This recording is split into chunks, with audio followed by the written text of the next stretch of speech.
tarea. Ya va a haber una tarea que les voy a dejar el día de hoy. Y van a tener de aquí a, no este jueves, sino hasta el que sigue, para poder entregar esa tarea. La pueden hacer solos o en parejas y ya verán de qué se va a tratar. Ahorita que acabemos el tema de hoy, pues ya hará sentido. Entonces, esencialmente la última clase, lo que hicimos fue analizar, estudiar, deducir qué es lo que pasaba cuando uno incluía en nuestro lagrangiano la información de la interacción. En este caso es un campo escalar a neutro, ¿verdad? Que tenía una interacción tipo lambda phi a la cuarta, es decir, era una autointeracción de 4 campos escalares en un mismo punto con una constante de acoplamiento lambda, que nos dice la intensidad de la interacción. Y la pregunta es, bueno, una clase anterior lo que habíamos hecho es trabajar con el lagrangiano libre y darnos cuenta que podíamos construir la función generadora, que a partir de ella podíamos encontrar todas las funciones de n puntos de Green, ¿de acuerdo? Y veíamos que, bueno, uno encontraba la función de un punto, de 2 puntos, 3, 4, etcétera, los órdenes que fueran solamente con el lagrangiano que le decimos sin interacción, ¿ok? Y la clase pasada nos dimos a la tarea de ver qué significaba poner este término extra. Y más o menos seguimos una analogía de el tránsito que ustedes vieron cuando analizaron el oscilador armónico y después cuando le agregaron un término esencialmente que perturbaba, que modificaba las oscilaciones de este oscilador y se convertía en un oscilador anarmónico. Se tenía un término extra, ¿verdad? Que hacía que se viera modificado este comportamiento, que era conservativo, que tenía diferentes modos dependiendo de las condiciones iniciales, ¿verdad? Pero si uno agregaba ese término, pues teníamos una modificación en el movimiento, esencialmente. Y al igual que en ese caso en la mecánica cuántica, ya que estamos en la teoría cuántica de campos, resulta que no podemos tener una expresión cerrada, completa y analítica de las funciones de cualquier punto de n puntos de Green. Nos encontramos con el problema de no tener una solución, insisto, completa. Sí podemos hacer algo a cambio de eso y es tener una teoría de perturbaciones.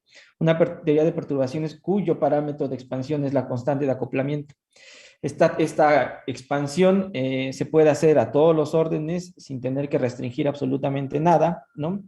Sin embargo, si queremos tener un resultado que tenga la suficiente información, es decir, que sea preciso, que me ayude a tratar de saber qué es lo que va a suceder en algún fenómeno en la naturaleza, desde luego más me vale tener este parámetro de expansión pequeño, ¿ok? Lambda tiene que ser un número chiquitito, ¿ok? Y con eso lo que vamos a hacer es lograr no solo desarrollar la serie, sino poder cortar esta serie y quedarnos a órdenes dominantes o al orden que nosotros deseemos, siempre pensando que lo que está sobrando, la información que no estamos incluyendo, desde luego es bastante menos dominante de la que sí me estoy quedando y estoy calculando. Entonces, en la clase pasada lo que hicimos fue hacer el desarrollo, ¿no?, del término nuevo. Le llamamos el término de interacción. Este es el lagrangiano sin interacción. Lo habíamos denominado, de hecho su función generadora era z sub 0, ¿no?, porque era esa notación nos decía que lambda era igual a 0, habíamos tirado la constante de acoplamiento a 0, y ahora lo que hacemos es añadirle este nuevo término, y como esto está dentro de la acción, ¿verdad? Recordamos que esto viene dentro de la exponencial, pues es algo útil porque sabemos que cosas que se suman en el exponente, ¿verdad? Pues esencialmente las podemos separar y podemos hacer que sean productos, ¿verdad? Productos de exponenciales. Y trabajamos con eso, haciendo una expansión en este término, nos quedamos a orden lambda, ¿no? En la serie y encontramos las contribuciones. De hecho, aquí atrás están, eh, por ejemplo, aquí está el resultado de la función de Green de 2 puntos, donde aquí está la contribución a orden lambda igual a 0, y vean que aquí yo tengo escrita la contribución proporcional a lambda, ¿no? Había una corrección que venía al orden líder, al orden clásico, al orden árbol, se le conoce en una teoría cuántica de campos, y lo mismo pasaba para el caso de tener una función de 4 puntos, ¿no?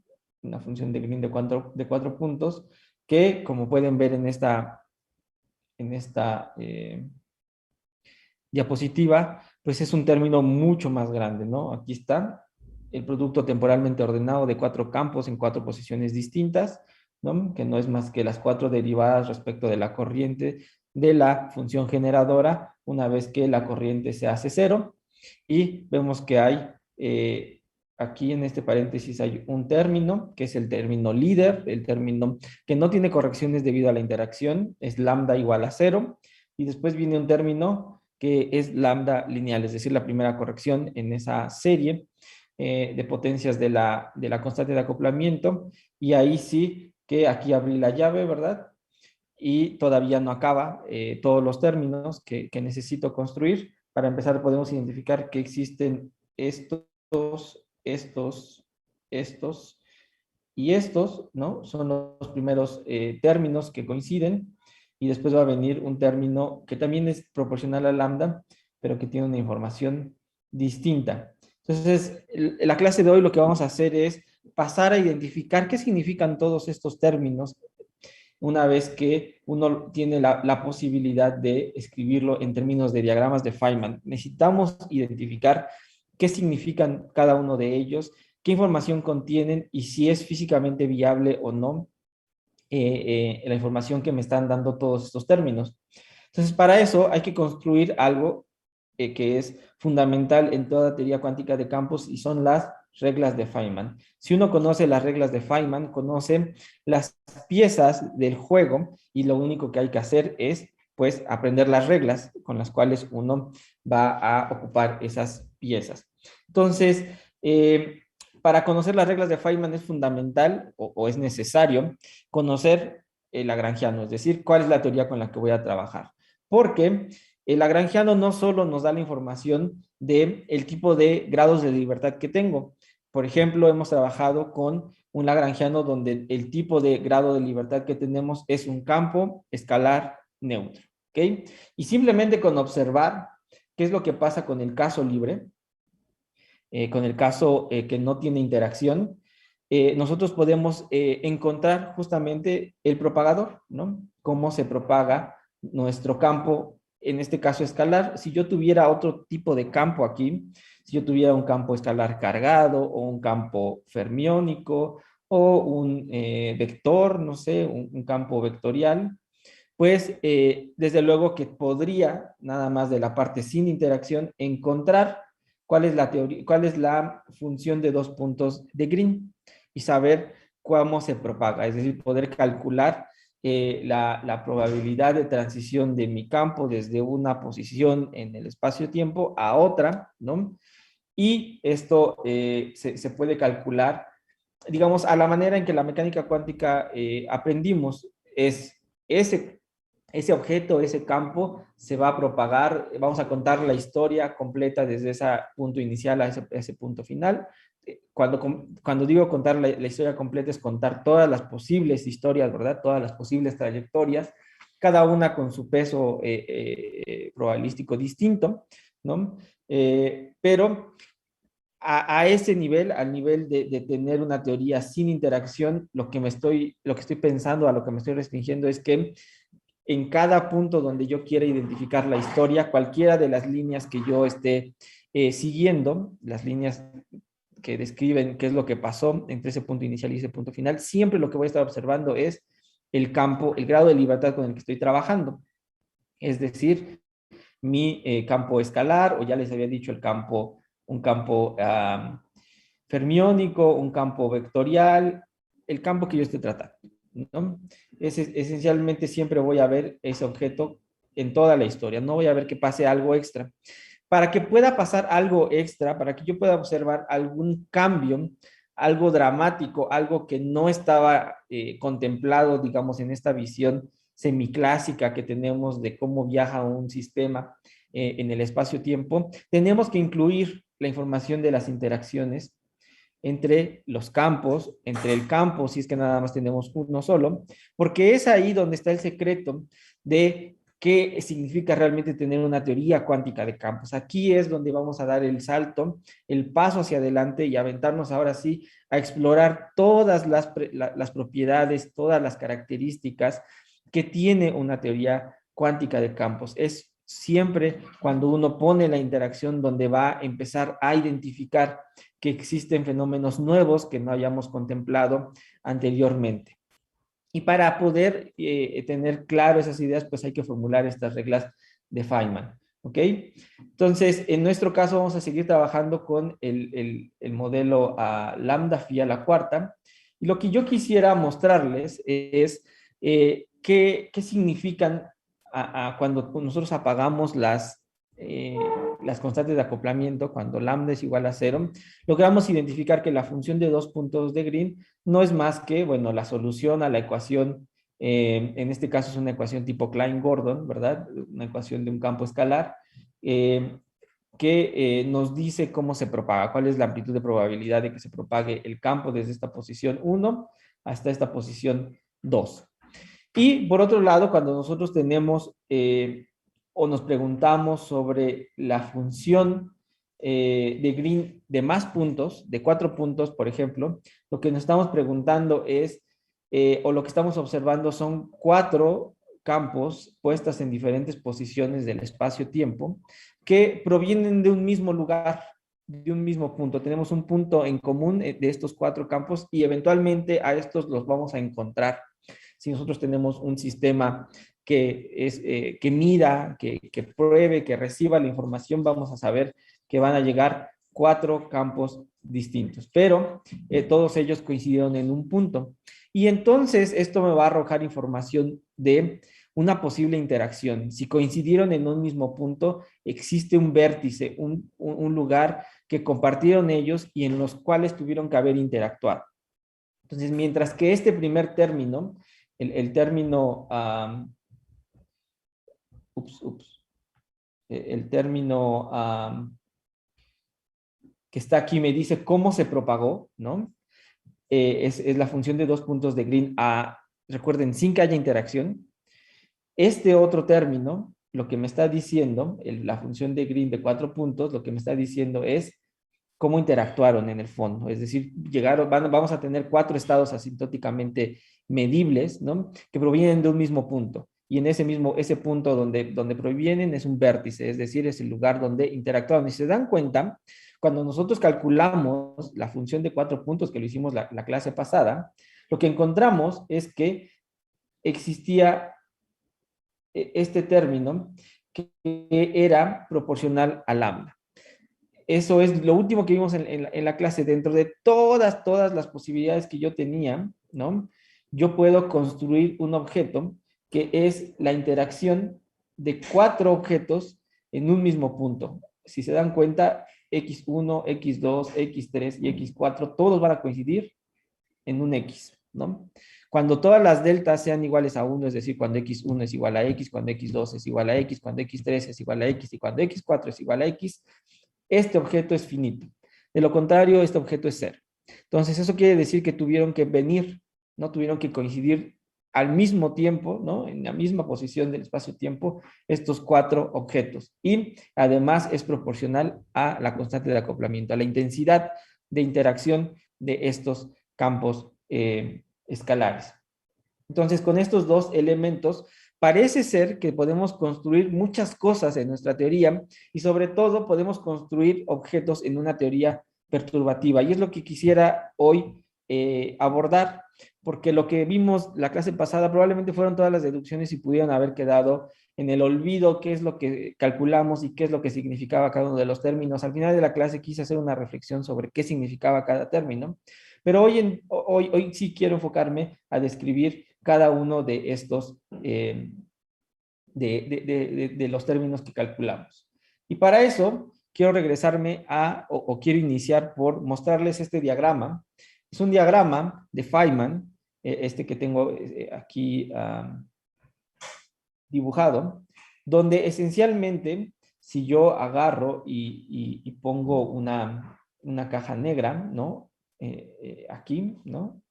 Si yo nada más les hago la pregunta de que calculen la transición de probabilidad de un estado en X1 y que va a X2, ustedes desde luego van a tener la posibilidad de agarrar y calcular la función de 2 puntos a nivel árbol sin que haya interacción, ¿no? Pues si le ponen interacción, resultó que había un término extra cuando teníamos esa interacción, un término proporcional a lambda. Y algo que en la diapositiva anterior aprendimos es que si existe un lambda es porque existe la coincidencia de 4 campos, porque así es nuestra interacción, así es como nosotros estamos trabajando porque el lagrangiano que estamos ocupando tiene una interacción lambda phi a la cuarta. Lo único que puede pasar es que exista una interacción con 4 campos. No tenemos otra opción. Nuestra teoría no está involucrando otro tipo de interacción. Entonces, este otro diagrama, ¿verdad? Este que está aquí, pues resulta que uh, nos está mostrando que si nosotros contamos la historia de la propagación de esta partícula, ¿no? Tal vez en el intermedio, en el proceso intermedio, hubo la probabilidad de que este campo interactuara. Y cuando interactúa, tiene que interactuar con otros 3 de ellos, ¿ok? Y eventualmente podría regresar a ser el mismo campo, porque bueno, lo que nos estamos preguntando es que el campo inicial y el campo final pues sea el mismo. Entonces, esta es una nueva parte en la historia de cómo se propaga una partícula, porque ahora estamos involucrando posibles procesos donde haya interacción, donde tengamos un vértice y se dé el proceso de interacción. Esto que estoy dibujando aquí se le llama una fluctuación cuántica, jóvenes. Es la primera corrección debido a la interacción y todo se construye en términos de potencias de nuestra constante de acoplamiento. Si se acuerdan, una vez que nosotros agregamos ese término, no podemos tener una expresión cerrada, tenemos que hacer una serie de potencias y podemos ir orden a orden. Las correcciones orden lambda, las correcciones lambda cuadrado, lambda al cubo, lambda a la cuarta, etcétera, etcétera, etcétera. Y lo que tengo que tener en la mente es que por cada lambda que yo esté considerando en juego, ¿no? Cada potencia de lambda es porque estoy considerando un vértice en mi teoría. Entonces, si yo tengo que en la propagación de mi partícula aparece una contribución que es proporcional a la lambda, es porque en algún momento tuvo que haber una interacción. En la historia que estoy contando, en algún momento tuvo que existir una interacción, un vértice. Y tengo que ser capaz de construir esos vértices en la historia, ¿no? De tal manera que yo cuente la historia completa de la propagación de mi campo. Y eso es esto que está aquí. Esto que está aquí es justamente la forma en que yo voy a codificar esa interacción. Yo tengo la propagación, ¿no? De X1 a Y1, aquí está, y tengo después la propagación de Y2 a X2, ¿de acuerdo? Aquí está. Y tengo una propagación de Y3 a Y4, aquí está. Y además tengo este vértice que está aquí, ¿ok? Que tiene Y1, Y2, Y3, Y4. Pero recuerden, jóvenes, que ese término solamente es finito cuando voy a hacer coincidir todas se le llaman todas las piernas, se le llama, en español no me gusta cómo suena, pero pues así se le dice, las patas de este diagrama. Este vértice es finito cuando coinciden todas de ellas. Y noten que, en efecto, las cuatro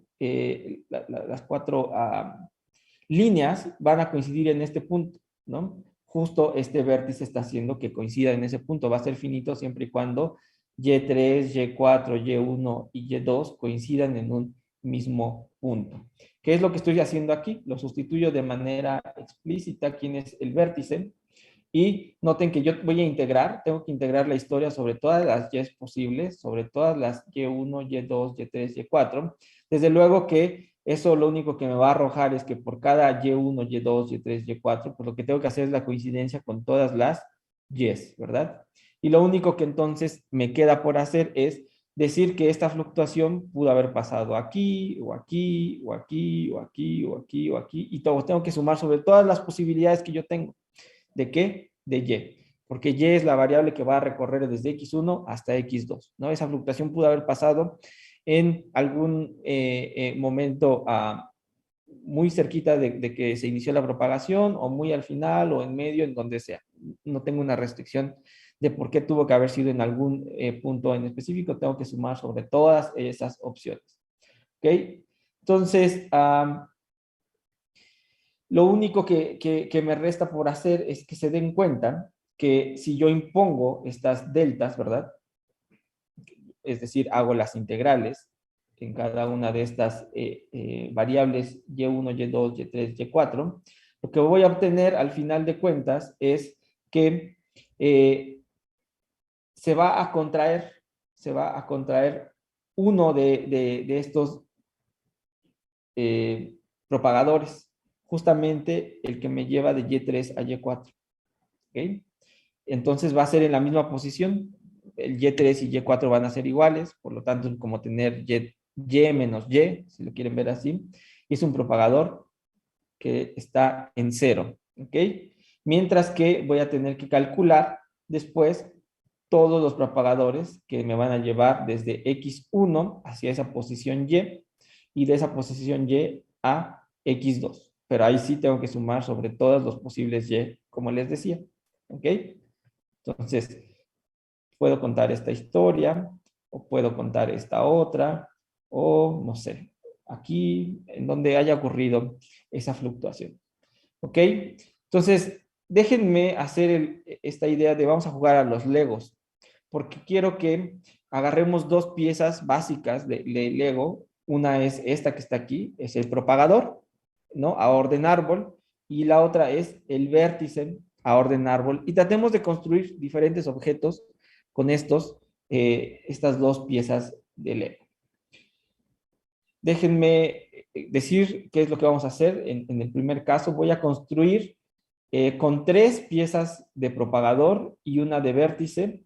¿Qué es lo que yo puedo hacer con esas tres piezas y ese vértice? Pues fíjense que yo puedo agarrar y poner aquí un vértice, perdón, un propagador, aquí un vértice, propagador y aquí otro propagador. Y los puedo unir. Voy a unir las líneas, ¿no? Aquí, esta con esta y esta con esta. Y lo que ustedes pueden notar es que fui capaz de construir el diagrama que estábamos viendo en la diapositiva anterior, que se le llama a un loop, a un lazo, un objeto que es completamente cerrado. ¿Ok? Pero yo puedo tratar de construir más objetos. Si yo tengo dos vértices, si yo tengo algo que es proporcional a lambda al cuadrado, porque acuérdense que los vértices son proporcionales a la constante de acoplamiento, pues lo que les propongo es tratar de construir, ¿no? Objetos donde voy a tener 5 piezas de propagador y 2 piezas de vértice.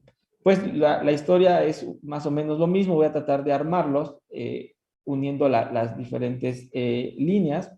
Propagador, vértice, propagador, propagador, vértice, propagador, propagador. Y lo que voy a tratar de hacer es unir, ¿no? Las líneas, así como las flechas rojas lo están indicando, de tal manera que si se dan cuenta, logré construir un objeto que tiene dos fluctuaciones, ¿verdad? Dos lazos, tiene dos lambdas. Esto es lambda al cuadrado, ¿ok? Pero no es la única, resulta que en este caso no es la única opción que yo tengo a la mano. Yo tengo otras opciones, por ejemplo, con esas mismas 5 piezas de propagador y dos vértices, si yo las coloco como están puestas acá, ¿no? Y siguiendo las flechas rojas para unir, voy a tener esta otra topología, es decir, esta otra forma de escribir esta propagación, donde sigue siendo de orden dos loops, tengo dos lazos cerrados, ¿verdad? Pero los he acomodado de manera distinta, si se dan cuenta. Ahora el término que está fluctuando es esta misma bolita, fluctúa otra vez, ¿ok?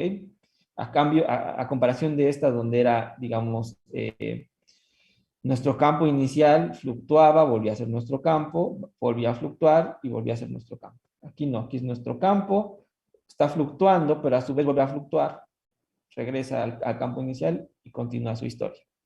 ¿Ok? Pero pues no es la única fórmula o la única topología, estas dos que he escrito, hay otra, y esa es esta que está escrita aquí.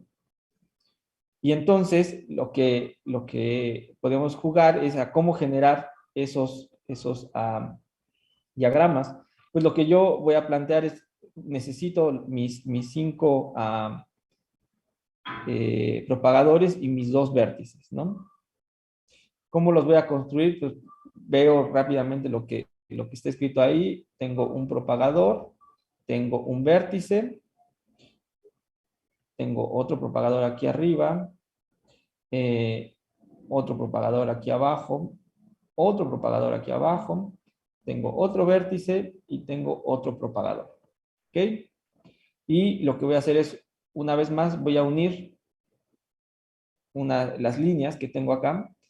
Vean, con flechas azules, estoy uniendo los diferentes campos, las diferentes líneas, de tal manera que lo que yo estoy garantizando es que el flujo de momento, el flujo de carga, el flujo de toda la información que tiene este objeto se lleve a cabo. Es decir, voy a tener una estructura continua. Y aquí hago lo mismo, ¿no? Si se dan cuenta, puedo unir todas las líneas de tal manera que yo pueda construir esta fluctuación que sigue siendo dos loops, ¿no? Dos lazos, porque tengo dos vértices, ¿ok? Y lo único que estoy haciendo es seguir las reglitas de unir vértices, de unir a vértices y propagadores. Me basta con esos dos objetos para poder construir cualquier cosa que yo quiera a un loop, a dos loops, a tres loops, etc. Entonces, en resumen, a estos objetos se les llama las reglas de Feynman de mi teoría. El propagador a orden árbol, a orden clásico, no hay ninguna fluctuación. No, cuando yo cuento la historia, lo único que estoy viendo es siempre el mismo campo, el mismo objeto, sin que tenga ninguna modificación.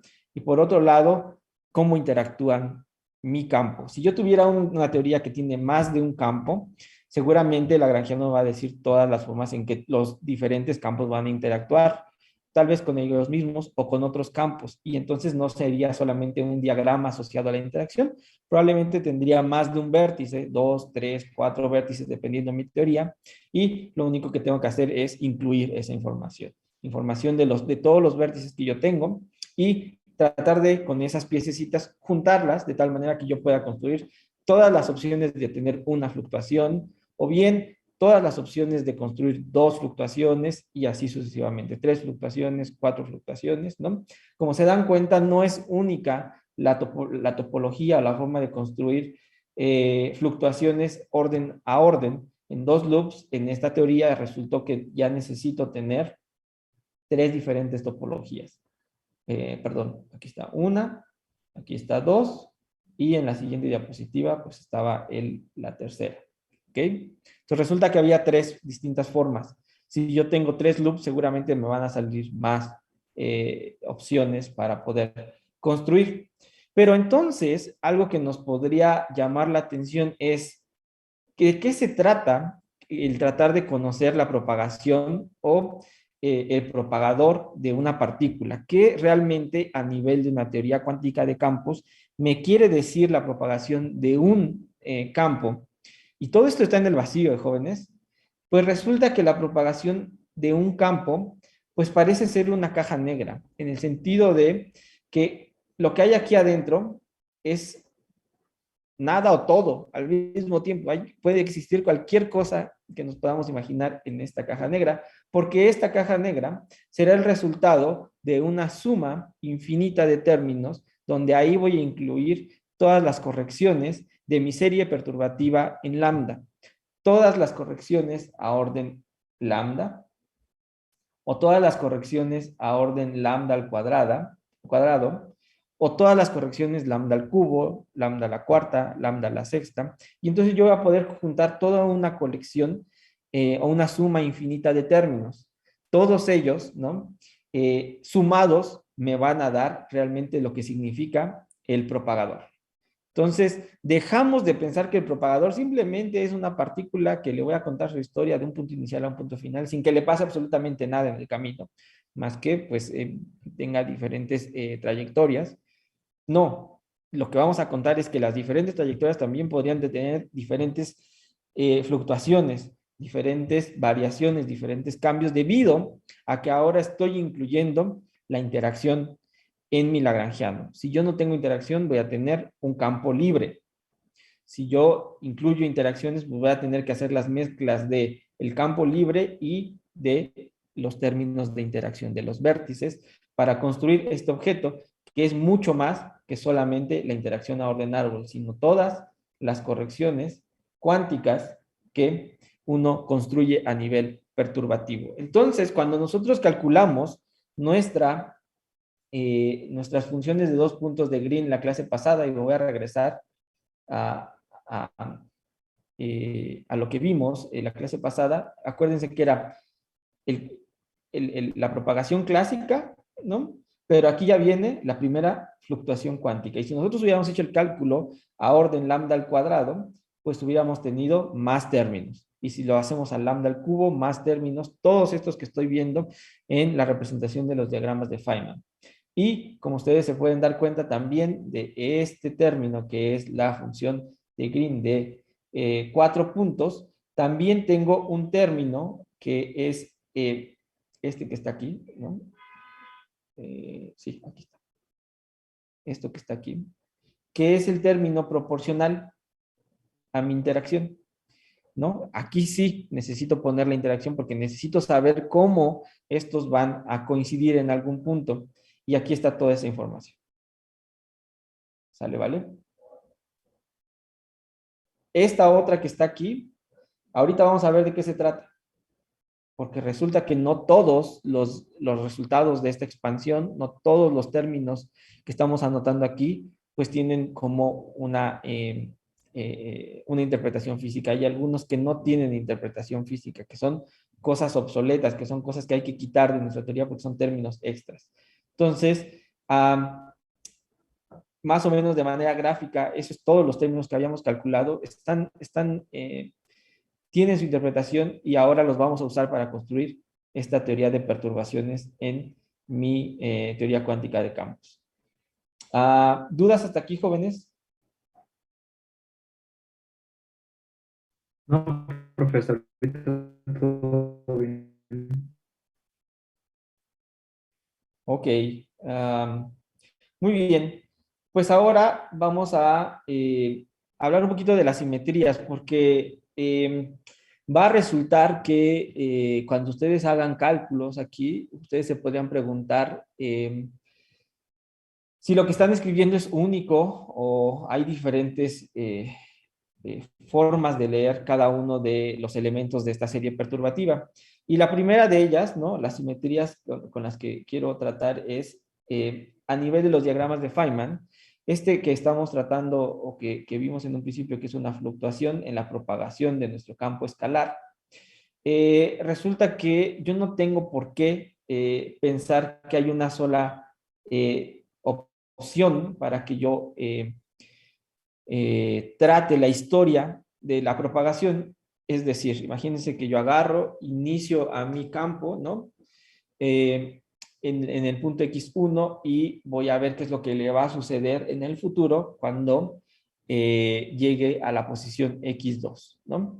Entonces yo puedo hacer mi cálculo perturbativo. Voy a ver el orden clásico, es decir, que nunca fluctuó, o bien que tiene una fluctuación, un loop, o bien que tiene dos, que tiene tres, etcétera. Yo lo que puedo contar la historia hasta la orden en mi serie perturbativa que yo quiero, ¿ok? Pero si yo agarro y ahora me pongo en mi posición 2, ¿no? Y me pregunto, cuál es la probabilidad de encontrar a mi campo en un tiempo futuro en la posición X1 y calculo todo al mismo orden, yo no tendría por qué encontrar alguna diferencia, ¿no? Entre contar la historia desde X1 a X2, ordenada en el tiempo, que de X2 a X1, ordenada en el tiempo. Por lo tanto, lo que yo encuentre en este diagrama va a ser exactamente lo mismo de lo que yo encuentre en este otro. No son dos objetos distintos, son el mismo objeto. Es indistinto ante cuál sea mi posición inicial y mi posición final, siempre y cuando, recuerden jóvenes, yo cuente la historia de una manera causal, es decir, esté ordenado en el tiempo. Por lo tanto, este diagrama en realidad yo lo tengo que dividir entre dos, porque quiero hacer referencia a que estos dos objetos son lo mismo. No puedo tener dos de ellos, ¿ok? Entonces, si este objeto incluye la información de ir de x1 a x2 y de x2 a x1, pues más me vale dividirlo entre dos, ¿ok? Que es esto que está puesto acá. Y bueno, esto sería la corrección orden lineal. Si yo no pongo el 2, estaría contando doble. Y déjenme regresar a la expresión donde tuvimos la expansión hasta orden lambda de la función de 2 puntos de Green. Y noten, nos salió de manera natural ese un medio. Ahí está puesto. Aquí, a nivel de los diagramas de Feynman, yo les tengo que contar, ¿no? O tenemos que tener cuidado en ver que la dirección o el flujo de la fecha del tiempo de x1 a x2 es lo mismo que contar la historia de x2 a x1, siempre y cuando, insisto, esté ordenado en el tiempo. ¿Ok? Aquí lo que ganamos, como ustedes ya saben, cuando uno construye a través de la integral de trayectoria, uno siempre va a construir todo ordenado en el tiempo, por lo tanto sale de manera muy natural un medio, cosa que a nivel de analizar los diagramas de Feynman, pues no resulta completamente claro. Hay que nosotros hacer el análisis de la física que estamos estudiando, entonces ahí está, hay que incluirlo. Entonces esa es la corrección lineal. Bueno, regresemos a los valores de expectación del producto temporalmente ordenado de 2 y 4 campos escalares. ¿Ok? Aquí está el valor de expectación del producto de dos campos escalares en posiciones distintas que están temporalmente ordenados. Ya sabíamos del resultado que vimos la clase pasada, que en efecto tenemos la contribución que le llamamos orden árbol, ¿no? Que no tiene fluctuación cuántica. Aquí está, es el lambda a la cero. Y además, debido a la serie perturbativa que tenemos en lambda, la primera corrección proporcional a lambda, que me dice que existe un vértice, al menos en la propagación de mi campo, está dada por esta expresión, ¿no? Lo encontramos justamente en el cálculo, que me dice que hay un propagador que inicia y termina en el mismo punto. Acuérdense que cuando pongo el propagador de Feynman en cero significa esencialmente algo así como x menos x, ¿ok?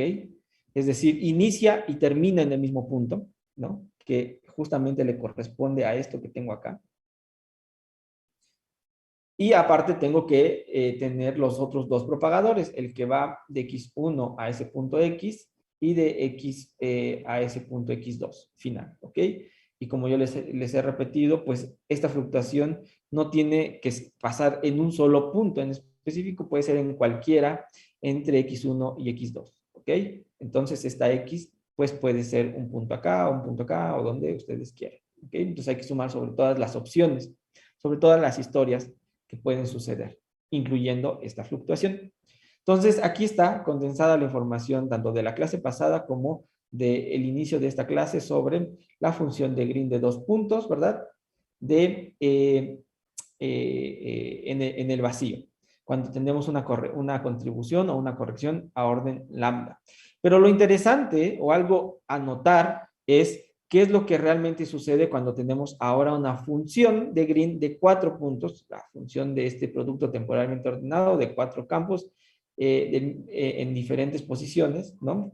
Pues resulta que si yo quiero sacar el significado de cada uno de los términos que nosotros encontramos, jóvenes, la clase pasada, a nivel de diagramas de Feynman, resulta que el primer término, el término que no tiene el lambda, que es lambda a la cero, en realidad son estos 1, 2, 3 términos, jóvenes, que es, vamos a leerlos, un propagador de Feynman de x1 a x2 y otro propagador de Feynman de x3 a x4.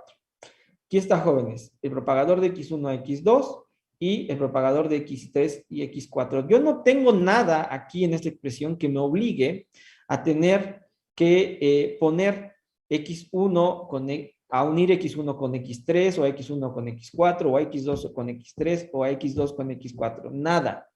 De hecho, me salen disconexos estos dos diagramas de Feynman. Son dos objetos separados, ¿ok? Tendría que tener una delta de Dirac que uniera alguno de estos puntos, pero no tengo nada que una estos puntos, ¿ok? Tengo un segundo término que me dice que es un propagador de Feynman de X1 a X3 y de X2 a X4. Aquí está, jóvenes, el propagador de X1 a X3 y de X2 a X4. Y tengo un último término que me dice que tengo un propagador de X1 a X4 y de X2 a X3. Aquí está, el propagador de X1 a X4 y de X2 a X3. Esencialmente, jóvenes, estas son todas las combinaciones posibles para que yo pueda crear dos propagadores disconexos, ambos orden árbol, X1 con X2, X1 con X3, X1 con X4. ¿Ok? Y desde luego, si ya escogí X1 con X2, pues lo único que me resta es X3 con X4. Si ya escogí X1 con X3, lo que me resta es X2 con X4. Y en el último caso, si ya escogí X1 con X4, pues lo que me resta es X2 con X3. Entonces, esto es el primer término que nosotros calculamos para el valor de expectación del producto de cuatro campos temporalmente ordenados. ¿Ok? No era el único, venían más términos. Aquí está el siguiente término en nuestro cálculo de la clase pasada. Tenemos un propagador evaluado en 0 y quiero que recuerden que esto significa x menos x0, es decir, es un propagador donde inicia y termina en el mismo punto, que multiplica a este, es un solo término, ¿verdad? Aquí hay otro término, 2, 3, 4, 5 y 6 opciones, ¿ok? Bueno, todas ellas comparten que están multiplicados por un objeto que tiene una fluctuación, digamos, que inicia y termina en el mismo punto, ¿ok? Veamos todas las opciones que están aquí puestas. Yo tengo un propagador de X1 a X2, ¿ok? Y lo está multiplicando por un propagador que va de X a X3 y de X a X4, ¿ok? Y lo identifico. Tengo un propagador solito que va de X1 a X2. Después tengo uno que va de X3 a X y va de X a X4. Y recuerden que este que está aquí es X menos X. Entonces, por eso está la fluctuación aquí. ¿De acuerdo? Pero resulta que no es la única combinación que yo puedo construir para tener este objeto, ¿no? Que estoy dibujando aquí. Otra forma es que yo tenga el propagador, este es el segundo término, de X1 a X3, ¿verdad? Ya había escogido de X1 a X2, ahora voy a escoger de X1 a X3, que es el que está aquí, y entonces las que están conectadas a la fluctuación es de X2 a X y de X4 a X, que es esta otra que está acá. O bien que X1 esté conectado con X4, aquí está, y entonces que X2 y X3 estén conectados a la fluctuación. Otra opción es que X2 y X3 sean los disconexos, ¿ok? Aquí está. Y que X1 esté unido a la fluctuación y que la fluctuación esté unida a X4. Aquí está. O bien que X2 y X4 sean los dos puntos disconexos y que el resto esté unido. Es decir, que yo tenga mi fluctuación y que vaya de X1 a X y de X a X3. Y el último que me queda, ¿no? Es que el propagador disconexo tenga el inicio en X3 y el final en X4 con X1 yendo a la fluctuación y de la fluctuación vamos a X2. ¿Ok? Son todas las opciones que yo tengo. De la misma topología, vamos a ir viendo, esta es una misma topología, ¿no? Un propagador con una fluctuación y otro propagador disconexo. ¿Ok? Teníamos otro término, si se acuerdan, eran tres términos los que obteníamos en nuestra serie. Este otro era el proporcional a la lambda y es el que me dice que tengo un propagador que va de X a X1, de X a x2, de x a x3 y de x a x4, integrando en cualquier x en el espacio-tiempo. Ahí está, x1 a x, x2 a x, x3 a x, x4 a x. Este es el bueno. Es el único que está completamente conectado. Los otros ejemplos, no es cierto que todos los puntos están conectados, no. Estos están separados de los de aquí arriba y el anterior está todavía peor. Este y este están completamente desconectados. No hay nada que esté uniendo algo entre estos propagadores. Aquí por lo menos la fluctuación era algo que pues estaba conectado. A un propagador, pero estaba conectado. ¿Ok? Y bueno, este diagrama pues resulta que es el único que es completamente conectado. Entonces, hay que saber diferenciar entre los tipos de diagramas que uno obtiene cuando uno calcula estas funciones de Green de productos temporalmente ordenados de campos. Están los disconexos y los conexos. ¿Ok? Y resulta que los disconexos no hacen sentido porque al final de cuentas una fluctuación cuántica, si es que existe y que va a aparecer dentro de la propagación de un campo, por lo menos ahorita nada más nos estamos planteando la propagación de un campo, debe de conservar o debe de respetar las leyes de la física. ¿Qué debe de respetar? Debe de respetar la conservación de la carga eléctrica, por ejemplo, debe de respetar si hay alguna otra carga en juego, la carga de color, tal vez, números cuánticos, la conservación de spin, ¿no? Pero más importante debe de respetar todo este flujo, la conservación de energía y momento. ¿Ok? Y resulta que los diagramas de Feynman disconexos, pues no tienen por qué respetar nada. Yo le puedo dar el momento que quiera, la energía que quiera a este diagrama sin tener que modificar nada en este y viceversa. Entonces, aquí no hay una conexión entre uno y otro. Esto puede valer lo que sea y esto puede valer lo que sea sin que estén conectados entre sí. No depende entre ellos nada. Por lo tanto, no puedo garantizar que algo se conserve ahí. Si yo estoy analizando la fluctuación o la propagación de x3 a x4, estas dos cositas van a salir volando dentro de la historia. No están contempladas y es otra cosa que fue formada por alguna otra cosa probablemente que no tiene nada que ver con el objeto que estoy analizando. Y viceversa, si yo analizo este objeto, nada tiene que ver con lo que a este le sucede. Si la fluctuación existe o no existe, si hay más de una fluctuación, si x3 y x4 están muy lejos, están muy cerca de x1 y x2, no tiene nada que ver con lo que está sucediendo en la historia que estoy contando de x1 a x2, ¿ok? Entonces, esos diagramas, pues no tienen física, no nos van a dar información física en cuanto a la evolución de nuestros campos, ¿ok? ¿Dudas hasta aquí, jóvenes? No, Yo, profesor, Venga. ¿todos los diagramas son igualmente probables? ¿O hay algunos que son más? No, buena pregunta. Fíjate que el secreto está para poder hacer una buena teoría de perturbaciones y que justamente sepamos jerarquizar qué es lo importante y qué es lo que no importa en nuestra, o bueno, qué es lo que importa menos en nuestro cálculo. Todo el secreto está en la constante de acoplamiento. Acuérdense que la historia que estoy contando, esto me va a dar la amplitud de probabilidad a orden clásico, ¿cierto? Pero esto me va a contar, le va a sumar, ¿no? Va a ser un término extra, donde si yo quiero contar la historia que tiene una fluctuación, es todo esto completo, ¿ok? Pero este objeto es proporcional a lambda. Eso quiere decir que historias que cuenten que existe una fluctuación o dos fluctuaciones o tres fluctuaciones van a estar jerarquizadas justamente por esta constante de acoplamiento. Como lo que quiero trabajar es una constante de acoplamiento pequeña para poder cortar mi serie perturbativa, pues resulta que potencias superiores de lambda ocurrirán con menor probabilidad, justamente porque la probabilidad es proporcional a mi constante de acoplamiento. Ahora, es cierto que, por ejemplo, déjenme ir a estas fluctuaciones que son de orden 2 loops, lambda al cuadrado.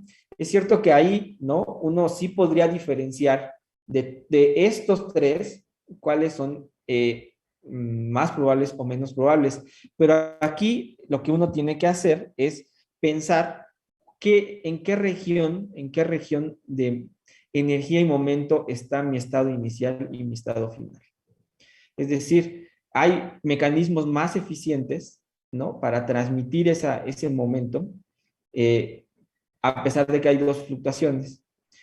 Si el momento es muy grande, el momento que viene aquí afuera es muy grande, por ejemplo, eso quiere decir que el momento que va a salir aquí también es muy grande por conservación de energía y momento.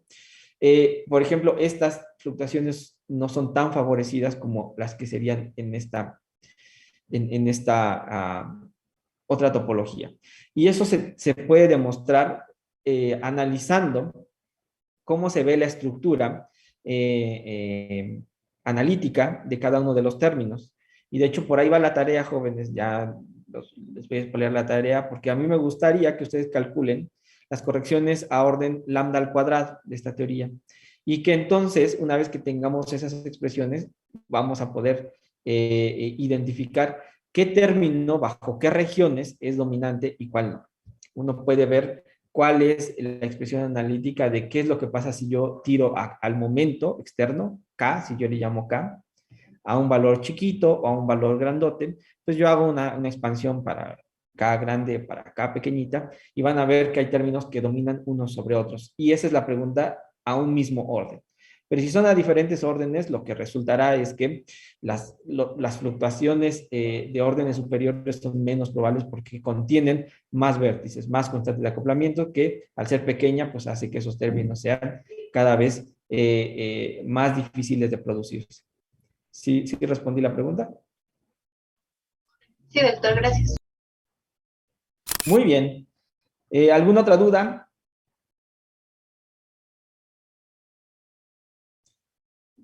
Bueno, si no hay otra duda, hay una curiosidad. Yo la verdad, les voy a confesar, me sorprendió que cuando yo les presenté el lagrangiano de lambda phi a la cuarta, ¿no? Eh, que nadie me haya preguntado por qué tenía un 4 factorial metido ahí en esa expresión. ¿Por qué le había puesto un 4 factorial y no un 8, un 3, un 2 o nada, ¿no? Eh, y la respuesta creo que la voy a dar ahorita justamente en el análisis de las simetrías. El 4 factorial es un numerito que está puesto para tener expresiones más bonitas en nuestra serie perturbativa. Este 4 factorial se va a aniquilar con un término que viene al analizar justamente este diagrama fundamental que es del vértice.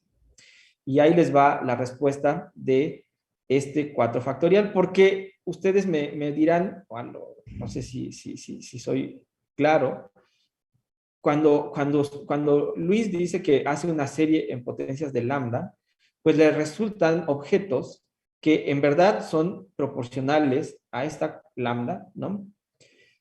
Pero que nunca le aparece el 4 factorial en ningún lado, ¿no? ¿Por qué no le aparece algo así como lambda entre 4 factorial? En ningún lado de todo lo que yo he escrito, de hecho aquí lo vimos de manera más explícita, un medio salió, ¿no? A manera de los gráficos o de los diagramas de Feynman salió por ver que da lo mismo contar la historia de X1, X2 que de X2, X1, ¿ok? Pero entonces quiere decir que en realidad tenemos a lambda solita siempre. Y la pregunta es, pero pues, ¿qué no, nuestro lagrangiano decía que siempre que veías un lambda venía dividido por el 4 factorial? ¿Dónde quedó ese 4 factorial en nuestra serie? A nivel del cálculo, es difícil darse cuenta qué significa o dónde quedó ese 4 factorial, pero a nivel de los diagramas de Feynman, aquí sí que la historia se puede contar un poquito más fácil. Entonces, ahí les va la historia de dónde está este 4 factorial. Pues resulta que nosotros ya dijimos que tenemos un diagrama que representa el vértice de la autointeracción de 4 campos escalares, ¿ok? Eso quiere decir que yo tengo la opción, ¿no? Si yo tengo estos 4 campos, de decir dónde va a estar X1. ¿A cuál de estos 4 campos yo le voy a decir que le va a corresponder la posición X1? Entonces, ¿cuántas opciones yo tengo para poder decir dónde está X1 cuando tengo una interacción de 4 campos? Pues miren, una opción es que yo diga que X1 corresponde a este campo, ¿verdad?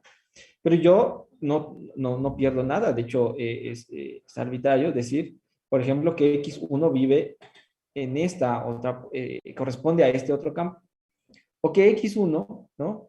Se lo puedo asignar a este otro campo, o bien que X1 se lo puedo asignar a este otro campo que está aquí. Entonces, cuando ustedes se dan cuenta, en realidad yo tengo 4 opciones para elegir a quién le voy a asignar la posición X1. La fijo, déjenme escoger una, de hecho voy a agarrar esta, ¿no? Y una vez que yo fijé la posición de este primer campo, ahora mi pregunta es, ¿a quién le voy a fijar la posición X2? Pues tengo la opción de fijarlo a este campo, ¿no? Pero también tengo la opción de fijarlo a este otro, y también tengo la opción de fijarlo a este otro que está aquí.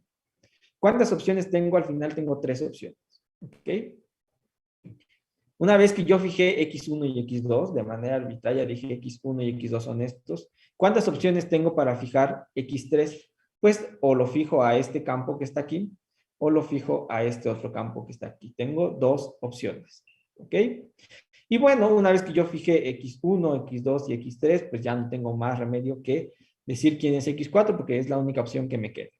Por lo tanto, en realidad lo que tenemos es cuántas opciones tengo para arreglar esos 4 campos y que interactúen en un mismo vértice. Pues tenemos 4 por 3 por 2 por 1. Son todas las combinaciones que yo puedo arreglar, ¿verdad? Para describir ese vértice. Y ese es un 4 factorial.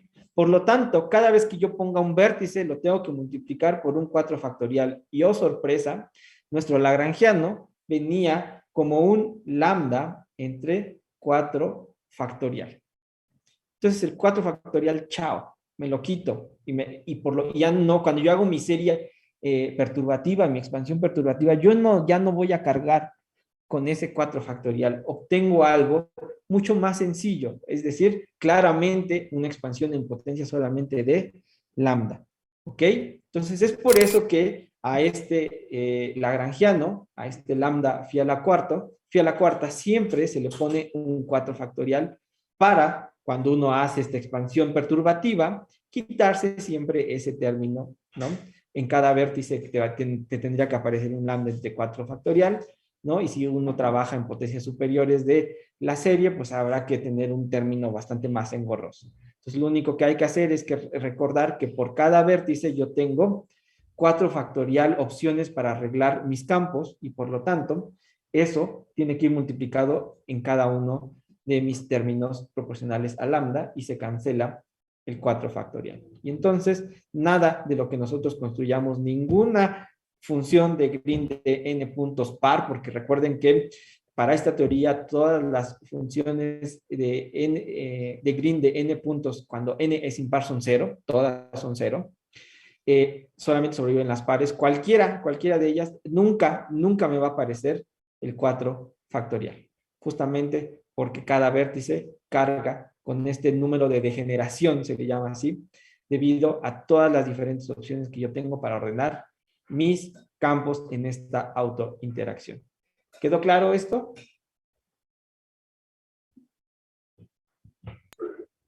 Sí, doctor. Muy bien. Pues entonces, déjenme pasar al último temita del día de hoy, que se llama diagramas conectados. Como ya vimos, cuando hacemos la expansión, cuando agarramos nuestra función de partición, nuestra función generadora, y tratamos de obtener los valores de expectación de un producto temporalmente ordenado de un número par de campos, ¿no? Esencialmente lo que hago es encontrar todas las contribuciones hasta el orden de la constante de acoplamiento que yo quiera, lambda, lambda cuadrado, lambda al cubo, etcétera. Y en el caso de quedarnos a lambda, nos salió que los diagramas asociados a cada uno de ellos, pues eran como de 2 tipos. Los que estaban completamente conectados, ¿no? Donde tú podías seguir el flujo de cualquier cosa, el flujo de carga, el flujo de momento, el flujo de energía, el flujo de spin, de lo que fuese, ¿no? de toda esa información estaba completamente conectado a diagramas donde no teníamos esa característica, a diagramas donde había algo completamente separado y que era completamente desconexo, ¿ok? Entonces, ante esa exceso de contar objetos que se pueden crear con esta función generadora, pues tendremos que hacer algo para poder quitarnos todos esos diagramas que no tienen física. Todos los diagramas que no tienen física son los diagramas desconectados, ¿ok? Entonces, para eso, resulta que la función útil para quitarnos de un solo, de jalón, de un solo momento, quitarnos todos esos campos, esos diagramas disconexos o desconectados, es, en lugar de trabajar con la función generadora, es mejor trabajar con el logaritmo natural de esa función generadora. Y ahí sí, si nosotros trabajamos con el logaritmo natural, ahora sí que vamos a encontrar que el resultado de todas las funciones de Green, de n puntos, va a contener solamente diagramas conectados, diagramas que físicamente tienen sentido, donde todas las cantidades cuánticas, ¿no? Todas las cantidades dinámicas se van a conservar, ¿ok? Entonces, vamos a definir un nuevo objeto, ¿ok? Esto que vamos a llamar W, que depende de la corriente, ¿ok? Esta W no es más que menos IH barra, el logaritmo natural de nuestra función generadora. Y esta W va a ser la función generadora de purititos diagramas conectados, ¿ok? Que de hecho, estos diagramas, que son los físicos, son los elementos que pertenecen a la matriz de dispersión, es decir, a la matriz que nos va a permitir saber la historia de veras de un estado inicial y un estado final cualesquiera, en posiciones iniciales y finales cualesquiera, cuando ponemos los términos de interacción, cuando permitimos que los campos interactúen. Esta matriz de dispersión contiene toda esa información, contiene todas las posibles historias para llegar desde ese punto final a ese punto, desde el punto inicial al punto final, del campo inicial al campo final. No necesariamente tiene que ser el mismo campo cuando uno habla en términos de la matriz de dispersión, puede ser un campo distinto siempre y cuando se cumpla la conservación de todas las cantidades físicas involucradas. ¿Ok? Bueno, vamos a hacer el trabajo de calcular la función de un punto. Esa es la más fácil y trivial porque en realidad no hay ningún cambio entre calcular esta función a partir de la función generadora Z o bien de esta función generadora de diagramas conectadas W. Si uno toma la derivada funcional de W respecto de J en la posición X1 y desde luego tomamos al final que la fuente se va a 0, pues obtenemos esta expresión que está aquí. Es menos IH barra entre la función generadora veces las variaciones de la función generadora respecto de la fuente. Y tiramos la fuente a 0 al final y eso es el valor de expectación de nuestro campo en X1. ¿Okay? Es la mismita expresión que teníamos antes para obtener este objeto. ¿Ok? O sea, aquí no cambió nada, no pasó nada. Pero veamos que cuando tengamos la función de 2 puntos de Green, ahí sí las cosas van a ponerse pues más bonitas porque vamos a encontrar la solución de aniquilar todos esos términos extras que no nos sirven. Veamos qué es lo que tenemos que hacer. Vamos a sacar menos IH barra, la segunda derivada funcional de la W, ¿verdad? Respecto de J en X1 y de J en X2, tiramos J, la fuente, a 0 al final, y eso me da un menos IH barra al cuadrado, veces la resta de dos términos. El primero de ellos es 1 entre la función generadora Z por la segunda derivada funcional de esa misma Z respecto a J en X1 y J en X2, menos 1 entre Z al cuadrado, la función generadora al cuadrado, veces la variación de la función Z respecto de J en X1 por la variación de Z respecto de la fuente en x2 y al final tiro j igual a 0. Este es algo nuevo porque ahora tengo dos términos. Antes siempre nada más obteníamos uno solo, ¿no? De hecho, obteníamos este que está aquí. Ahora estamos obteniendo uno nuevo. Jóvenes, ¿alguno de ustedes me puede decir de dónde es que salen dos términos? Acuérdense que esta es mi definición de W.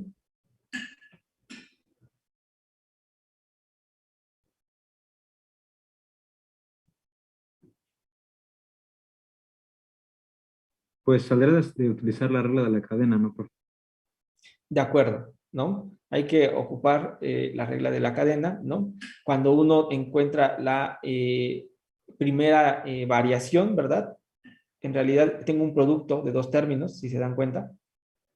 Y después, pues tengo que volver a aplicar una variación a este producto, ¿no? Y en efecto hay que hacer regla de la cadena, pero esencialmente de ahí me va a salir que la segunda variación sea aplicada a este objeto, aquí está, o bien que sea aplicada a este otro, ¿no? Aquí y acá. Y entonces lo que uno obtiene es justamente este otro término que está acá.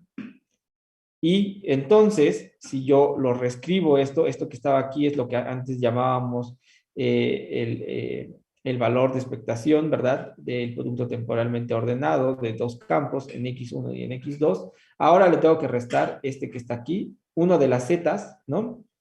Porque tengo 1 entre z cuadrado, uno de las zetas junto con esta variación, con la primera, me va a dar el valor de expectación de un campo, el campo en x1, aquí me equivoqué, el 1 va acá. Y este otro término con esta otra z que está acá, me va a dar el valor de expectación del campo en x2, ¿ok? Entonces esto resultó ser la diferencia de una función de dos puntos menos el producto de dos funciones de un punto. Y a esto le voy a renombrar como la función de Green de dos puntos con diagramas conectados, ¿ok? Esto que está aquí va a resultar en purititos diagramas conectados. Y vamos a ver si esto es cierto. Perdón, antes de ver si esto es cierto, ahora vamos a ver qué es lo que pasa con una función de 4 puntos. Una función de 4 puntos, esencialmente por este mismo argumento, donde si uno aplica la primera variación a W respecto de J, lo que vas a resultar es que te va a salir un término 1 entre Z, veces la variación de Z respecto de J. Si uno vuelve a aplicar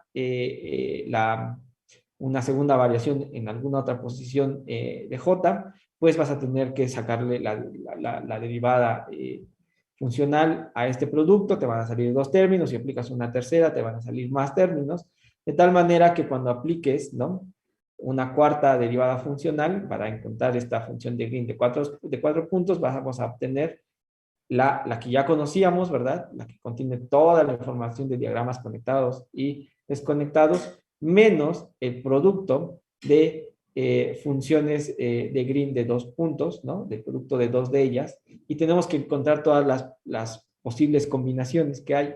X1 con X2, X1 con X3 y X1 con X4. Y una vez que fijamos X1 con X2, pues lo único que nos resta es X3 con X4, X2 con X4 para este otro caso, y para el último, una vez que fijamos X1 y X4, pues nos resta X2 y X3. ¿Ok? Entonces, ¿qué es lo que tenemos? Recordemos que esto se puede simplificar, ¿verdad? En todas las posibilidades o todos los productos que existen de tener un objeto que es la propagación a orden árbol, a orden sin fluctuación, más una fluctuación. Voy a hacer un producto entre ellos. Este símbolo no es un producto como directo, es un producto en el sentido, digamos, gráfico, porque vean que lo que puedo hacer es multiplicar este objeto que está aquí con este que está acá. Y obtengo este primero. Puedo hacer este que está aquí por este que está aquí, es este otro que está acá. Este que está aquí con este que está aquí me va a dar este que está acá. Y este por este ya no lo voy a incluir. ¿Por qué? Porque hacer el producto de esos dos me daría algo que tendría dos vértices, ¿verdad? Y eso supera el orden al cual estoy trabajando en mi teoría perturbativa. Eso sería orden lambda al cuadrado. Y yo me estoy quedando hasta lambda lineal. Entonces, las únicas opciones que yo tengo es este con este, o este con este, o bien este con este, que son las que están aquí abajito. ¿Ok? Bueno. Si yo trabajo con,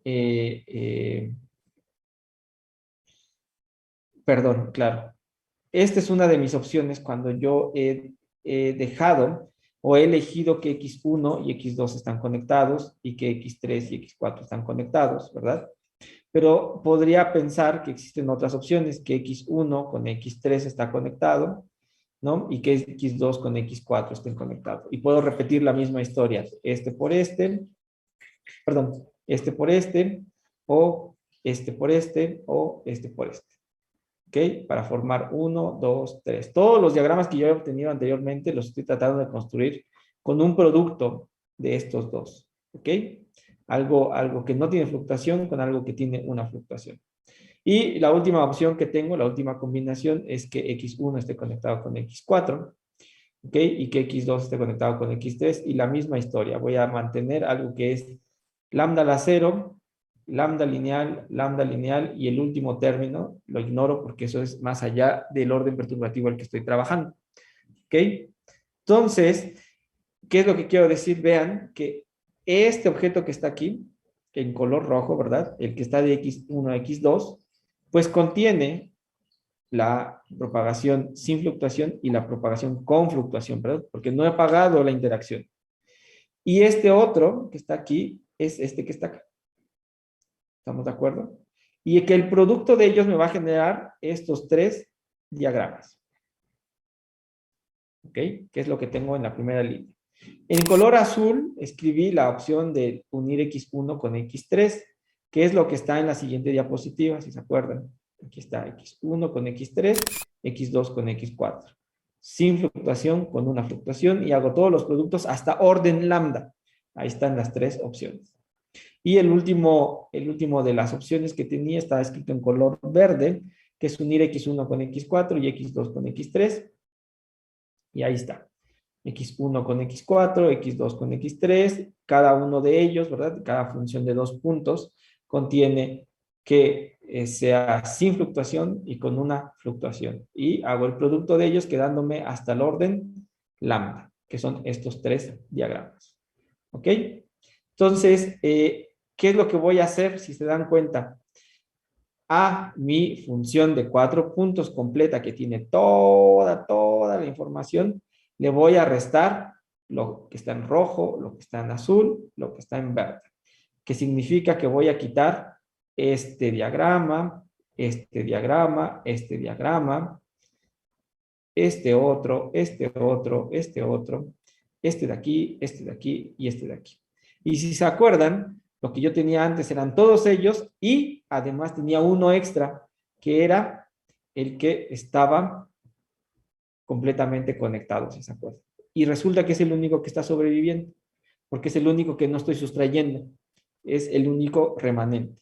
Por lo tanto, a orden en la función de Green de cuatro puntos, pues resulta que, en efecto, trabajar con el logaritmo natural de la función generadora solamente me está arrojando los términos que están conectados. ¿Quedó claro esta lógica, jóvenes?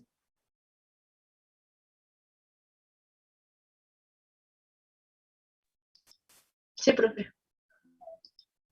Ok.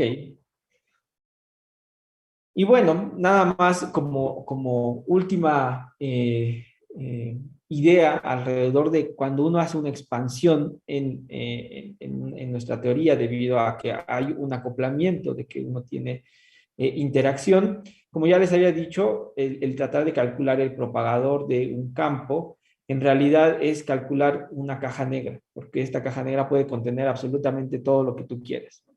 Puede contener desde que sea el propagador solito a orden árbol sin que haya interacciones, el propagador libre, o bien que este propagador en su camino tenga una fluctuación, la aparición de un vértice, eh, o bien que yo agarre y tenga esta doble fluctuación, esta que está aquí, y esta que está aquí. ¿Ok? Podría tener alguna otra fluctuación a orden 2 loops. Como ya habíamos dicho, no es la única topología. Esta es otra que está aquí. ¿Ok? Y si yo tengo esta otra topología, bueno, la puedo incluir y podría tener otra que está aquí. Por ejemplo, tener un diagrama de este estilo, ¿cierto? Y entre ellos yo también puedo empezar a diferenciar. Ya me quedé con todos, hice el trabajo de quedarme con todos los diagramas conectados. Ahí están, aquí están todos los diagramas conectados. ¿Ok? Aquí supongo que me faltó poner la bolita. Tengo todos los diagramas conectados, pero aún así todavía puedo ver algo bien interesante. Vean, jóvenes, que yo puedo hacer la tarea, eso es algo que uno hace también esencialmente en la teoría cuántica de campos, de cortar líneas. Líneas en el cual yo divida mi propagador, ¿no? Y una de ellas es, por ejemplo, darme cuenta que si yo agarro y divido este objeto aquí, ¿no? Hago un corte para ver lo que pasa en la historia de aquí, acá y después de aquí para acá. En realidad lo que yo veo es que la historia está dividida en unos objetos que son como más fundamentales que este objeto completo. Es decir, este objeto se puede ver como la suma de dos objetos más fundamentales, que son estos que están aquí. ¿De acuerdo? Pero si ustedes hacen el ejercicio, este mismo ejercicio, y lo que hacen es cortar este otro diagrama, no, imagínense que lo corto acá, lo que yo voy a obtener es algo que queda así. ¿De acuerdo? No quedan, ya no tengo unidas mis líneas. Y entonces, mi pregunta es, este diagrama en la propagación, ojo, en la propagación de X1 a X2, ¿existe? No, no existe, jóvenes. Esto tendría que suceder que estas dos líneas extras son líneas libres y esto tendría que estar asociado al vértice, no a la propagación de mi campo. Entonces, resulta que este diagrama es irreducible. No lo puedo reducir a uno todavía más fundamental. ¿Okay? Este que estaba aquí, este primero, ese sí que era fundamental. Este sí que lo podía reducir en algo más fundamental. ¿En cuál? En este objeto. Pero a la hora de querer hacer el mismo truco de cortar la fluctuación, resulta que el objeto que obtengo ya no corresponde a algo que describa la propagación de mi campo de X1 a X2. Por lo tanto, este ya es un diagrama irreducible. Y así los vamos a distinguir. Los diagramas reducibles de una partícula y los diagramas irreducibles de una partícula. Este es el ejemplo de un diagrama irreducible. Este es el ejemplo de un diagrama reducible. ¿Ok? Entonces, vamos a ver en la siguiente clase cómo podemos ocupar estos diagramas irreducibles para poder construir cualquier otro diagrama superior. Es decir, composiciones de este tipo de diagramas seguramente nos van a ayudar a saber todo lo que pasa en nuestra teoría de perturbaciones. Iniciamos, por ejemplo, jugando a tener un propagador libre y un vértice. Pues ahora lo que vamos a hacer es, a lo mejor, construir todo en términos de propagador y estos objetos irreducibles en nuestra teoría, de tal manera que yo pueda construir los objetos a todo orden en mi teoría perturbativa. Y de eso va más o menos las siguientes clases. Vamos a trabajar. Ahora que ya quitamos todos los diagramas que no nos sirven, ¿no? Que no tienen física, pues ahora vamos a construir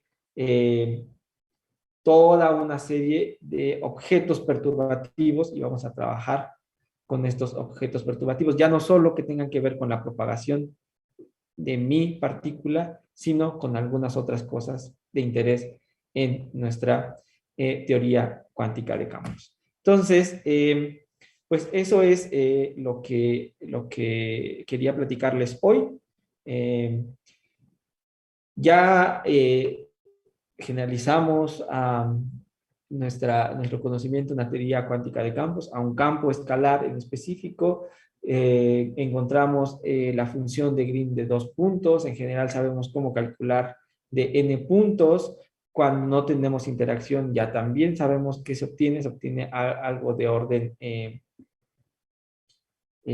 orden árbol, que no tiene ninguna fluctuación, pero nos dimos cuenta que si a nuestra teoría le incluimos términos de interacción van a empezar a aparecer estas fluctuaciones y hay que volver a calcular entonces nuestros funciones de Green de n puntos con esta interacción de por medio, y eso nos da una serie en potencias de lambda. Si queremos construir todos los términos, pues tendremos que sumar sobre todas las potencias de lambda. Y si no, bueno, basta con pedir que lambda sea pequeña para ir cortando la serie al orden que nosotros querramos calcular. Y no solo eso, nos dimos cuenta que la función generadora, ¿no? Cuando uno le aplica las derivadas funcionales respecto de las fuentes en diferentes posiciones, pues me arroja términos extra, términos que no tienen física, y lo que hicimos fue remover esos términos a través de trabajar no con la función generadora, sino con su logaritmo natural, de tal manera que removemos todos los diagramas disconexos, todos aquellos que no están conectados, nos quedamos con los que sí están conectados, que son los que sí me van a dar la información de verdad de nuestro sistema físico, y en los cuales sí podemos calcular todas las observables que nosotros querramos calcular. Y bueno, eso está relacionado a todas nuestras funciones de Green, ahora sí, de diagramas conectados. Y bueno, por último, es este extra de darse cuenta que a pesar de que ya nos quedamos solamente con diagramas conectados, aún así podemos empezar a visualizar que hay diagramas que los vamos a llamar los elementales, los básicos, los fundamentales, ¿no? Con los cuales se puede construir otros diagramas, como es este caso que está aquí, el diagrama a 2 loops, ¿no?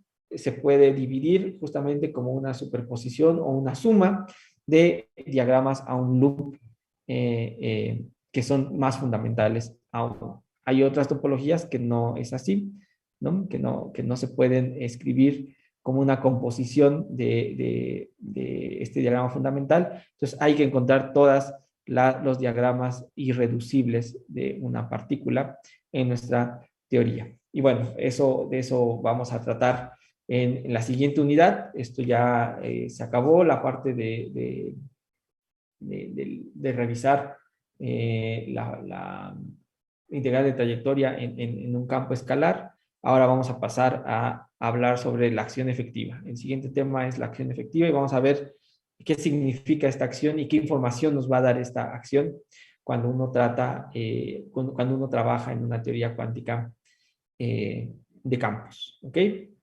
Muy bien, jóvenes. Pues no sé si tengan alguna duda. Profe, sí, yo. Sí, venga. Había visto que para poder generar los propagadores, bueno, las funciones de Green de n puntos, se podía hacer el uso del teorema de Wick, y Sí. venía algo de considerar las permutaciones, algo así, pero no me quedó muy claro, no sé si lo vamos a ver más adelante o... Es que fíjate que el teorema de Wick se hace muy natural recurrir a ese teorema cuando uno no ocupa la integral de trayectoria, porque esencialmente lo que uno hace es el camino de la segunda cuantización, ¿no? Agarras y elevas tus operadores a una segunda cuantización, es decir, al grado de tener estos campos, y lo que haces es hacer todas las relaciones de conmutación o anticonmutación, dependiendo qué estadística obedezcan tus campos, ¿no? Y entonces lo que haces es asignar de pares en pares la información. El teorema de Wick lo que hace esencialmente es asignar de pares en pares la información, porque lo que quieres es encontrar las probabilidades o la amplitud de probabilidad de que suceda un efecto de pasar de una posición a otra. Y todas las permutaciones pues están contenidas en este lenguaje, están contenidas en todo esto que yo les decía. Por ejemplo, en que si yo tengo 4 campos, la única forma que yo tengo de trabajar en ellos es en pares y los voy a agrupar el uno con el 2, el 3 con el 4, pero no es la única opción que yo tengo. La siguiente opción que yo tengo es la uno con la 3, la 2 con la 4 y la última que yo tengo es la uno con la 4, la 2 con la 3. Esto, esencialmente, en el lenguaje de una segunda cuantización es el teorema de Wick. Estoy agrupando de dos en dos y después todas las permutaciones que yo tenga de estos campos, en este caso escalares. Y si ves en todas los términos que estoy obteniendo, siempre voy a buscar todas las permutaciones, todas las opciones que yo tengo de unir de dos en dos mis campos. ¿Por qué? Porque yo sé que lo único que tengo a la mano es esencialmente, estoy regresando. Ajá. Esencialmente lo único que yo tengo a la mano es este objeto que está aquí para construir toda mi serie perturbativa y acuérdense que es el vértice. ¿Ok? Entonces, y además el vértice está construido en un objeto que tiene un número par de patas. ¿Ok? Entonces tengo que ir uniendo de dos en dos sí o sí para juntar la historia de la evolución de mi sistema. Entonces, ahí está justamente el teorema de Wick. Por ejemplo, a pesar de que tengamos propagadores disconexos o topologías disconexas, si puedes darte cuenta aquí, están las uniones de par en par de todos mis campos y todas sus permutaciones, x1 con x2, x1 con x3, x1 con x4. Y siempre voy a tener esa misma conteo. X1 con X2, X2, X1 con X3, X1 con X4, X2 con X3, X2 con X4, X3 con X4. Todas las permutaciones que yo tengo. Aquí está contenido justamente el teorema de Wick. Aquí sale de manera natural, porque la consecuencia de tener temporalmente ordenado nuestro sistema es justamente que podemos identificar cómo agrupar cada uno de nuestros propagadores a ordenar. ¿Sí hace clic con esto que has leído? Sí, profe.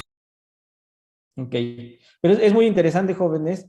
Nosotros en este curso le estamos contando una forma de abordar la teoría cuántica de campos, que para el quehacer de muchos de nosotros, por ejemplo, para mí es la forma más natural de trabajar porque yo hago cosas a temperatura finita. Y ahí la integral de trayectoria uno la tiene que ocupar sí o sí, porque uno quiere hacer la conexión con la física estadística. Y si ustedes se dan cuenta, el tener esta acción, ¿verdad? Tener a la integral de la densidad lagrangiana, inmediatamente con esto que ustedes vieron por ahí al final del curso con Adrián, la analogía, ¿no? De hacer una continuación analítica, de mandar el tiempo real a un número completamente imaginario, nos daba la conexión entre la mecánica cuántica y la física estadística. Aquí también lo que uno hace es hacer la conexión de una teoría cuántica de campos en el vacío, una teoría cuántica de campos a temperatura finita. Entonces, por ejemplo, para mí es muy natural hacer eso. Para la gente de materia condensada es muy natural hacer esto, porque lo que hacen es trabajar con sistemas de muchos cuerpos. ¿Ok? Entonces, esencialmente en la mente lo que tienes es trabajar con física estadística. Sin embargo, para la gente o la construcción inicial de estas teorías cuánticas de campos que fueron necesarias para entender la interacción electrodébil, la interacción de la electrodinámica a nivel cuántico, la interacción fuerte, ¿no? Pues fue a través de esta otra historia de la segunda cuantización, de qué es lo que hago yo a través de la mecánica cuántica, que yo tengo operadores de posición, de momento, ¿no? Y que los hago evolucionar en el tiempo, ¿verdad? Eso es lo que sabemos en la mecánica cuántica. ¿Qué tengo que hacer? ¿Cómo tengo que hacer mi construcción para que ahora el tiempo y la posición estén puestos en un mismo objeto, ¿no? Y entonces eleve a un nuevo nivel otros objetos, unas funciones que dependan de este objeto conjunto, completo, que es el tiempo y el espacio. Entonces necesito unas funciones descritas por este espacio-tiempo, a las cuales a esas les voy a asignar la jerarquía de operadores, y son nuestros campos. Y entonces trabajas a nivel de campos como estos operadores y entonces haces toda lo que uno sabe hacer en la mecánica cuántica de las reglas de conmutación, anticonmutación, etcétera, las aplicas ahora a nivel de esos campos y entonces construyes todo lo que tú quieras construir, funciones, las amplitudes de probabilidad de un estado inicial, un estado final, ¿no? A través de toda la maquinaria que uno conoce de operación de estos operadores. ¿Ok? Y ahí entonces la necesidad resulta necesario tener que aplicar de manera correcta las reglas de anticonmutación para poder siempre garantizar que el tiempo está ordenado, porque resulta que cuando uno construye objetos de productos de muchos campos, no es cierto que va a estar ordenado. En principio no tendría por qué estar ordenado nada. Entonces uno tiene que hacer todas las reglas de conmutación para decir cuál es el estado inicial y cómo va a evolucionar ese hasta llegar al estado final. Y ante esa necesidad de reglas de conmutación es que van a empezar o vamos a tener que implorar el teorema de Wick para poder asociar de pares en pares, ¿no? Las evoluciones de mis estados intermedios y de contar la historia de todas estas funciones de n puntos. Entonces, sería muy interesante que se echen un clavado a leer un libro que plantee ese otro camino, que en general son la gran mayoría de los libros que hay a disposición, hacen esa otra historia. Hay un libro, se los voy a poner en el Classroom. A mí me parece que es simple, pero a la vez es concreto. Más que simple, es muy concreto y fácil de seguir. Y es el escrito por Ryder. Creo que es Louis Ryder, el autor. Y él, en su libro, por cierto, trabaja todo primero con segunda cuantización y después avienta los mismos cálculos así en poquitas páginas con la integral de trayectoria. Y entonces lo que pueden hacer es revisar ese libro y darse cuenta qué es lo que sucede cuando no se hace la integral de trayectoria y por qué aparece el famoso teorema de Wick cuando uno no hace esta integral de trayectoria. Pero bueno, esa es la relación. Esto de las permutaciones y de las uniones de par en par en el teorema de Wick es justamente esto que sucede de manera natural en nuestra integral de trayectoria, viendo que este tipo de topología no es única, sino tienes todas las diferentes opciones de formar este objeto bajo todas las permutaciones de X1, X2, X3 y X4. ¿Ok? ¿Alguna otra duda, jóvenes? ¿Pregunta? ¿Inquietud?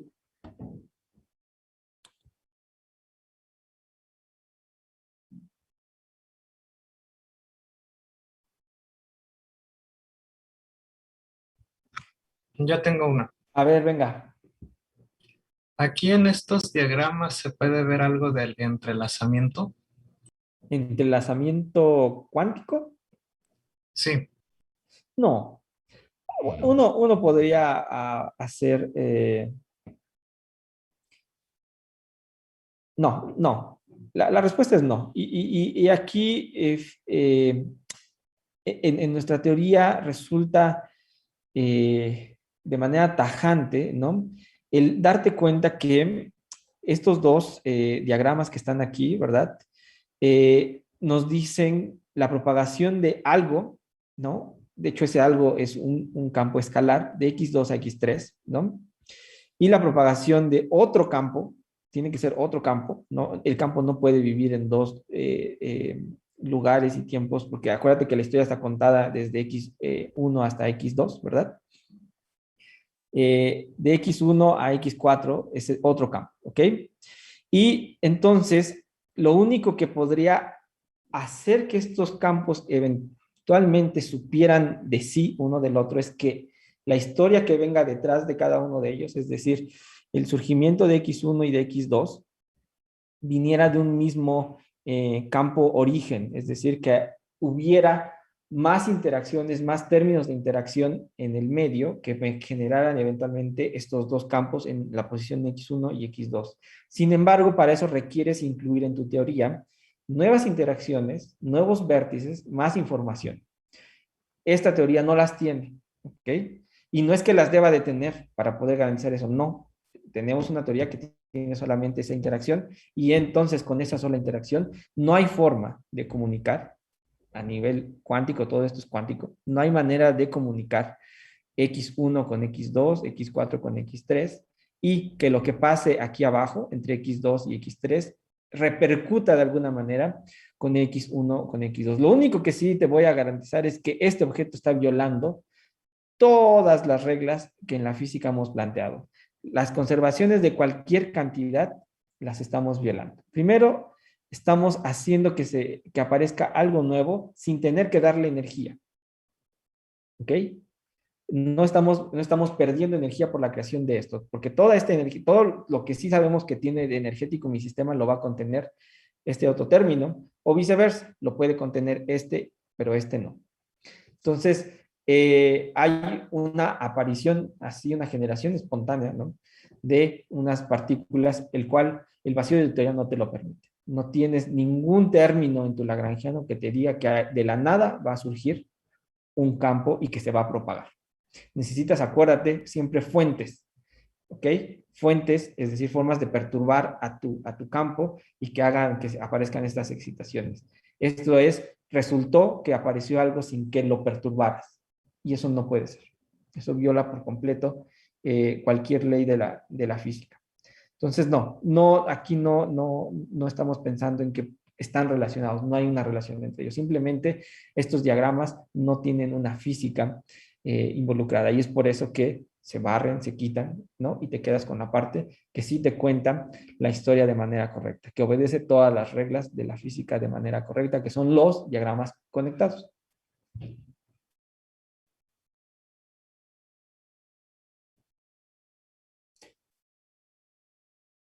¿Sí? ¿Más o menos?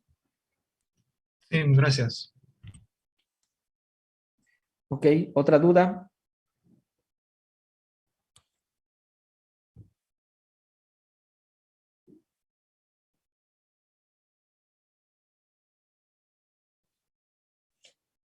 Ok, bueno, si no hay más dudas, entonces voy a dejar de compartir esto y nada más déjenme rápido compartir su tarea. Aquí están los enunciados. Ok, ahí están viendo mi navegador, ¿cierto? Sí, profe. Sí, profe. Ok, bueno, entonces esta es la tarea 3. Según yo recuerdo, ustedes ya hicieron 2 tareas, entonces según esta es la tarea 3, que consta de 2 ejercicios, ¿no? El ejercicio 1 es que calculen, obtengan la función de Green de 2 puntos conectados, o conectada, hasta orden lambda. Pero ahora la teoría que van a trabajar es la teoría lambda phi al cubo, ¿ok? Es decir, la interacción ya no es una autointeracción de cuatro campos, sino es una autointeracción de solo 3 campos, ¿ok? Se tienen que repetir de manera análoga a lo que vimos en clase, ¿no? Salvo que, bueno, hay que considerar que son nada más 3 campos, ¿vale? El siguiente ejercicio es calcular la contribución orden lambda al cuadrado, no toda, no quiero la lambda a la 0, lambda a la 1, lambda al cuadrado, lambda a la 0 y lambda a la 1, ya la calculamos en clase, solo quiero que ahora agarren y pongan el siguiente término en expansión en lambda y calculen todo lo que tenga que ver con lambda al cuadrado, la función de Green de 2 puntos conectada, para la teoría que ya revisamos, lambda phi a la cuarta, es decir, quiero que se vayan al orden superior. Entonces, ahí quiero que me calculen todos esos términos, ¿no? A ver qué es lo que sale.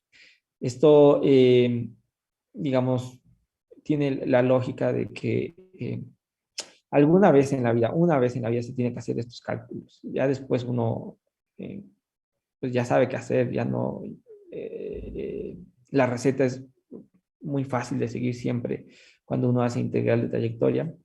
Pero bueno, a lo mejor y entre lo que he explicado ha habido algún hueco, a lo mejor la lógica es clara, pero ya cuando uno se sienta a soltar la mano, a calcular, pues pueden resultar ahí dudas. Entonces, son estos ejercicios que me parece sirven para afianzar las ideas que hemos platicado en esta parte del curso. Entonces, son cálculos que no son chiquitos, ustedes se dan cuenta que son cálculos que llevan su tiempo, ¿no? Por lo tanto, según yo, le estoy dando un tiempo, pues más o menos apropiado para poderla hacer, que es toda esta semana, la semana que viene, día jueves, entregarían su tarea. ¿Ok? ¿Qué otra cosa extra? Ustedes lo pueden hacer individual o lo pueden hacer por equipos. El equipo solamente es en parejas, ¿ok? Entonces, individual o en parejas, como ustedes quieran, ¿no? Trabajar está bien, por mí no hay problema. Lo único que sí les pido de favor es que si entregan sus equipos, sus tareas en parejas, pónganme los dos nombres de los estudiantes ahí, ¿no? Cuando me entreguen la tarea, así es fácil identificar quiénes trabajaron juntos. Y bueno, entonces esa es la tarea. No sé si de la redacción o de lo que acabo de decir hay alguna duda.